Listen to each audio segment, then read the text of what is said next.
1, 2, Freddy's coming for you. A Nightmare on Elm Street completely redefined the sophisticated slasher horror film and is one of the best horror films that's ever been made. And stay tuned to the end since I'll reveal exactly how A Nightmare on Elm Street redefined the slasher horror film. If you're new here, I'm Jordan and welcome back to my channel. I'm a narrative writer, director, and producer and have been working in LA for the last 10 years. This channel is all about filmmaking techniques, the philosophy of art, creative and technical workflows, and what filmmaking can teach us about life. A Nightmare on Elm Street is one of my favorite horror franchises of all time and totally redefined the mid-80s slasher film by adding an intellectual component along with exploring dream logic. In each video in this series, I really want to analyze why writer and director Wes Craven has such a unique directing and writing style and how he totally redefined his own brand of horror. This is the third and final part in our breakdown series on A Nightmare on Elm Street, and in this third part, we're gonna break down Glen's gruesome death scene, Nancy's final fight with Freddy, and that twist ending that sets up the film for a future franchise to follow. So with that set up, let's dive into the scenes. Glen's death.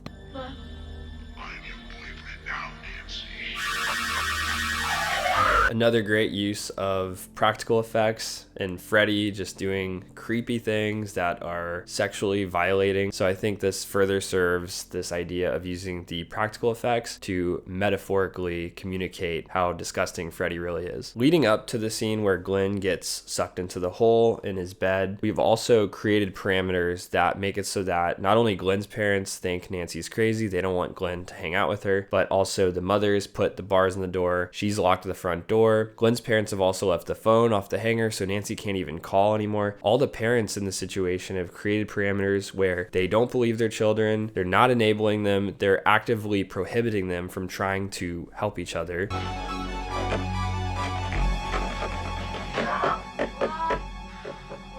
And so they're actively denying all the danger here. They already think Freddy is gone because they think they already put a stop to him. And so they just think these kids are manifesting all of these hormones and acting crazy because they're coming of age. I locked it all up. I had to. Nancy, you are going to get some sleep tonight if it kills me.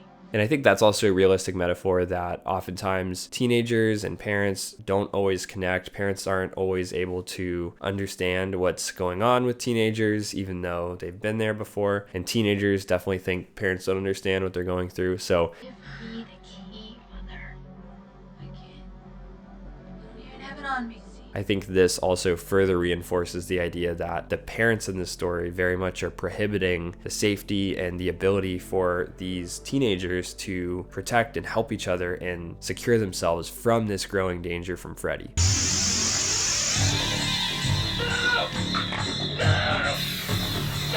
Another great moment from Heather's performance here when she screams,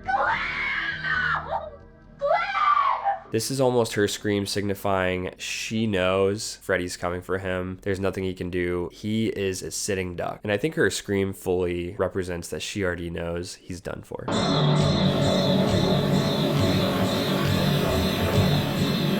Man, this scene is just absolutely grotesque when you really rewatch it. The amount of blood that they use to dump through the hole that flies upward, defies gravity. I really love this scene for so many reasons. It's such an iconic design to the scene where, again, in the nightmare logic, gravity is not defined the way it is in the real world. So it's so fascinating and such an interesting, almost like a comic book type of idea of this blood coming up through the hole, flying upward to the ceiling instead of it falling downward. So I think this is such a creative, stylish, but also grotesque way to showcase Glen's death. We don't actually see him once he goes through the hole. It's just this idea that this is all of his blood flying upward, drained out. So I'm pretty sure the way that they actually practically shot the scene is they put all of the props and the bed, they basically inverted it and put it on a set as if it was on the ceiling. And then when they mounted the camera, they just flipped the camera. And so in essence, when they're dumping all of the fake blood through the hole, they're actually up top from the ceiling side of the set, and the hole they're dumping it through. So really it's falling down to the earth the way gravity does in the real world, but with the camera it looks as if it's all pouring upward because they flipped the shot in the camera, but they also mounted everything to the set as if that was the floor when that's actually really the ceiling.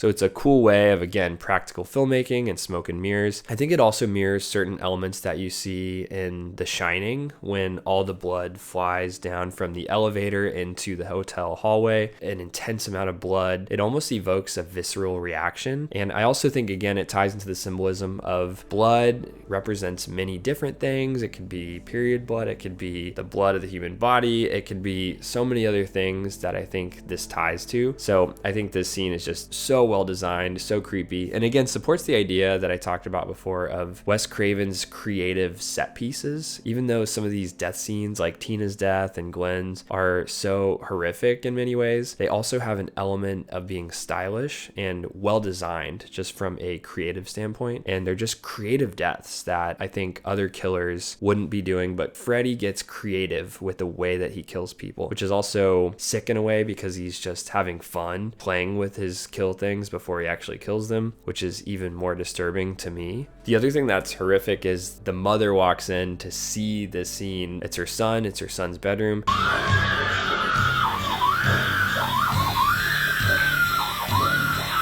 I can't even imagine a more horrific and traumatizing event than, as a parent, walking in to see that scene, knowing that's your son. His blood is flying up to the ceiling through this hole. I can't even fathom. So I think there's another element there that's deeply disturbing. And again, for an 80s film, very, very grotesque on many levels that I think really pushed the envelope, especially for the rating, getting an R rating at this time. You could also read into potential symbolism of the fact that he falls through the hole as having other significance. And I won't go too far into what some of those implications could be, but I also think there's very much a potential symbolic interpretation too of why he falls through the hole, why there's blood coming through the hole. So I think there's ways you can kind of interpret and fill in the gaps on your own about what that could mean. But I think I would rank this as one of my favorite death scenes in horror film history, mainly because of just how creative and inventive and innovative it is on so many levels. Nancy fights Freddy.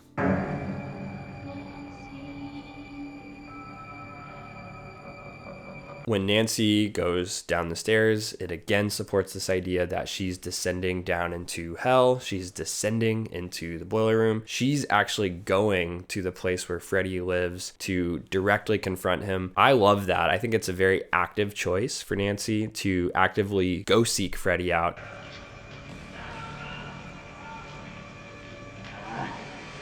She's willing to actually go meet him on his own turf and take him down there, whereas a lot of other people would be running from him. They would get as far away as they could from this horrific killer, but Nancy is willing to go and confront him on his own terms. Some more great camera work as we follow with Nancy with a steady cam behind her as she explores more of the space. I really love this as a device to allow the audience to explore more of this boiler room as Nancy does at the same time. Again, we bring in the cross for symbolism.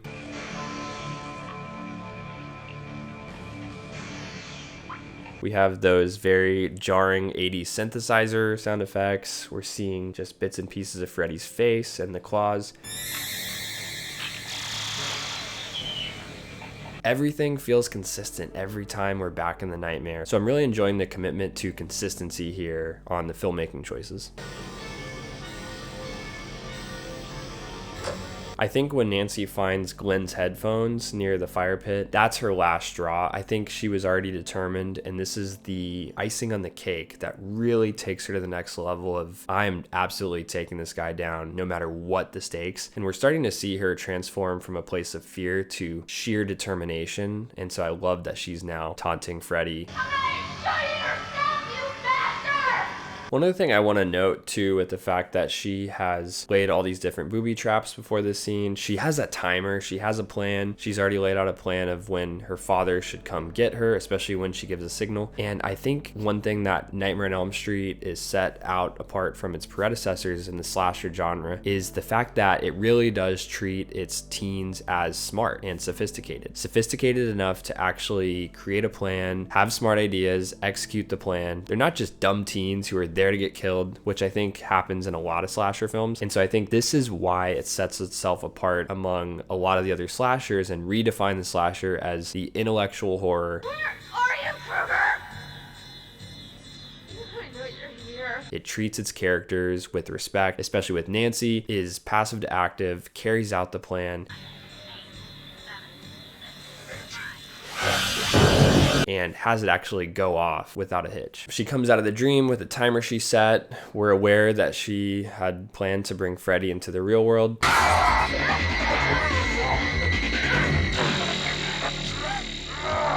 And I love that when she calls for her dad, this other cop is still disbelieving her. Parental figures, the cops, are no help at all in this scenario. Hey, everything's under control! Get my dad, you asshole! I love that she carries through her plan of utilizing the booby traps.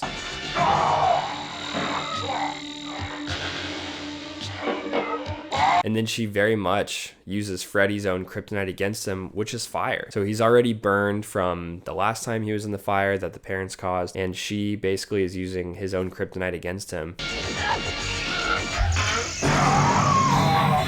She throws gasoline on him, she lights the fire, he's on fire. So I think what's great is she really taps into his ultimate weakness here, taking him back to that place of being burned yet again, which is how he died the first time. So I think it's so symbolic that she's using the fire once again against him here to ultimately take him down.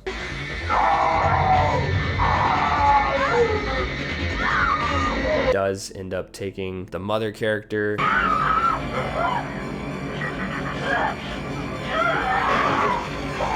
who descends into this open hole. It almost looks like the type of effect you'd see in a haunted house that you're walking around at Universal or Disney.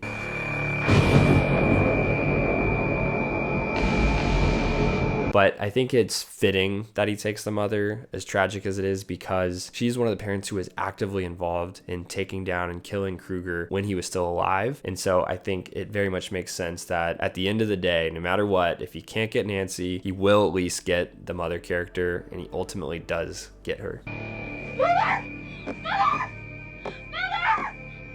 But what's smart about this is it sets up the idea that maybe Freddy isn't completely gone. He still was able to take the mother. So for all we know, he has the mother back in the dream world. He's not actually fully gone for good. So I think this idea actually does support that if you think about it. They set up a false climax as if Freddy actually is gone. And then he comes through the sheet yet again, confronts Nancy again.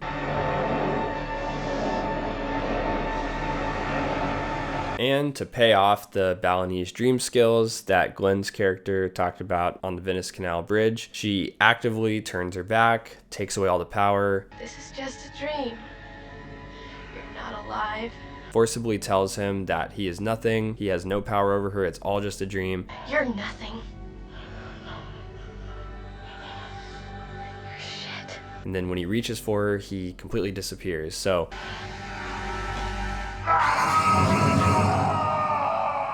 I like that they pay off the fact that these Balinese dream skills did have significance in the plot. And ultimately, I almost see this symbolically as she's finally allowing herself to be truly herself and not giving in to all these other anxieties of what anyone else can dictate for her, including parents or friends or coming of age. I interpret the defeat of Freddy as the defeat of her own adolescent anxiety and her finally starting to come of age and settle into her own identity. Comment below if you have any other interpretations of what that finale means to you. I'd love to hear it. But ultimately, I think it's really important that nobody else defeats Freddy except for Nancy herself. Not her dad, not her mother, not anyone else, no other cops. It always had to be Nancy that defeated him on her own terms with her own decision to not give him power anymore. That's a strong choice that is inevitable. It's the only choice that could have been made for who is actually going to defeat Freddy. It had to be Nancy. The ending. We hard cut right into this direct scene.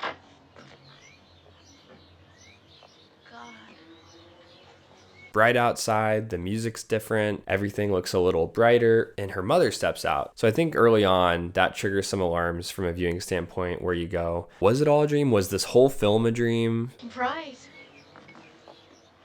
It's gonna burn off sooner. It wouldn't be so bright. Nobody actually got killed. Her mother was alive. Oh, I feel like $1 million. They say you bottomed out when you can't remember the night before. And her friends who pull up in the car, who have all been killed, they're alive. Maybe this was all one big dream. No, baby, I'm gonna stop drinking. I just don't feel like it anymore. So I think that's one potential way your brain starts to go, but also you start to realize maybe this specific scene is its own dream sequence and it all did happen, but this is a dream. So I like that there's absolutely some vagueness there as we lead into the scene and her mother says she'll stop drinking. I even think by design, the dialogue there is even more over the top, overacted, overjoyful on purpose, because it's selling the fact that this is such a happy, unrealistic thing because it's a dream. So this actually isn't happening. Everyone isn't actually talking like this. Her mother wouldn't just give up drinking because she decided not to. That's not really how that works. So I think that's very much a choice that I think is deliberate and actually works for this scene. Hi, everybody. Leave this fog. Oh, I believe anything is possible. Everything is just way too happy. Everybody's in way too good of a mood. It's just too good to be true until the flap of the car comes over of the convertible and it looks just like Freddy's sweater colors. Hey, girl.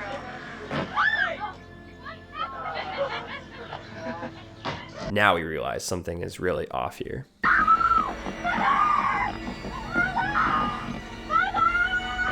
And we end our film. I think it's a really great way to end the film because we see Freddy locks them in the car. He drives off. We're clear Freddy has taken them all, including potentially Nancy now. And so I very much think that once the illusion that it's all a dream settles and now the horror sets in, Nancy's pounding, she realizes she's trapped. I think it's very much this pessimistic, horrific ending of they could have made it light, they could have ended on a happy note, but instead they show you that Freddy is still in control. They're still in the dream. And one nice filmmaking choice I think that symbolically shows us that is when we pan from left to right when the car drives off, and then we pan to the right and the little girls are jumping rope and they're singing the Freddy song.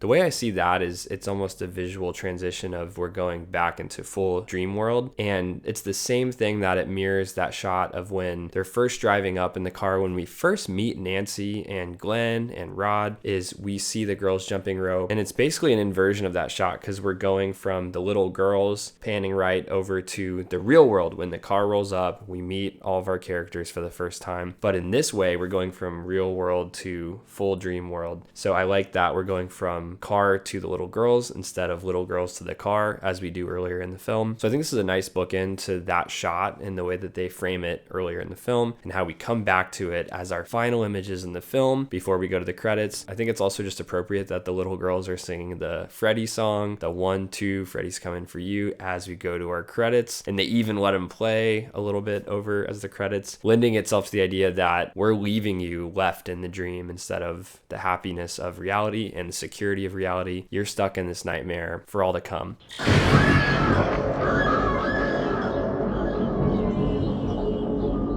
And I can see why this led to eventually doing a second film and then a third and on and on. But interestingly, Wes Craven wasn't involved in a lot of the other sequels, and he actually didn't intend for this to become a franchise. So it's interesting that they went on to do it despite that either way. Another interesting tidbit is that in the original ending in the script, Nancy was supposed to wake up and the whole thing was supposed to just be one big bad dream. Everybody's still alive. It very much was going to be a happy ending. And Robert Shaye, who was the head of Newline, who really helped get this film made, he was the producer on the film. He basically said to Wes Craven, there has to be a twist ending. This has to have some sort of horrific twist at the end. It can't just end happily. That would feel like a cop-out. So I like that they ended up going with that ending. I think it was the right choice for the film and for the franchise, and the perfect way for us to end this horrible nightmare. Some themes. The film really touches on what it means to be an adolescent, exploring your own identity, sexuality, and coming of age.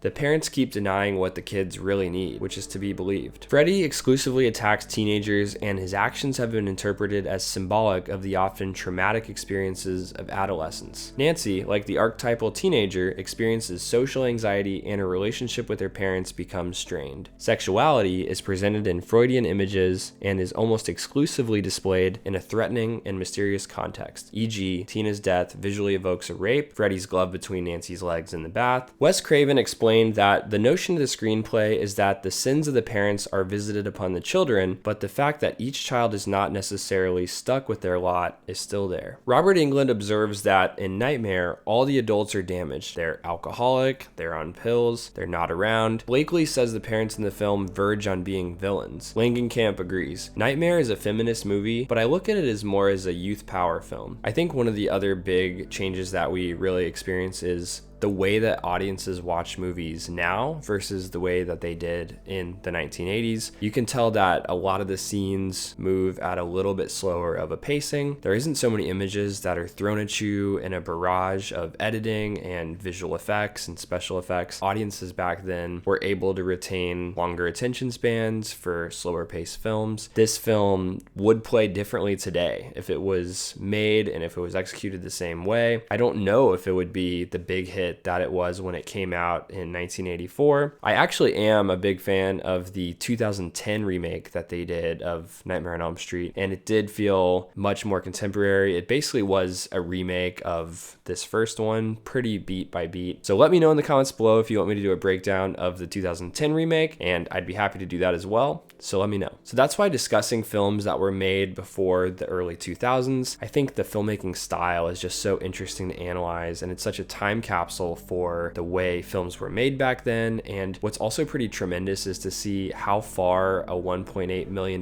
budget went in 1984. Some of the set pieces and effects and locations, I definitely don't think there's any world where you'd be able to pull off a lot of those with $1.8 million in 2024. It's cool to see that an indie film with that much budget back then was able to do so much and make such a big splash and impact and become such a profitable and commercial juggernaut that it is today. Also, comment below how you would remake Nightmare on Elm Street if you had to do it in 2024. That concludes part 3 of how A Nightmare on Elm Street completely redefined the slasher horror film. I hope you enjoyed discussing all of the terrifying and surrealist dream killings and the intellectual horror that Wes Craven brought into A Nightmare on Elm Street, and why it redefined what the teen horror slasher of the 1980s could accomplish on a philosophic level. I want to hear from you. Comment below your favorite memories of the first time you watched Nightmare on Elm Street, or let me know what your favorite scene is below. And if you haven't already, be sure to check out parts 1 and 2 in this series, which you can find here. So I will definitely see you then.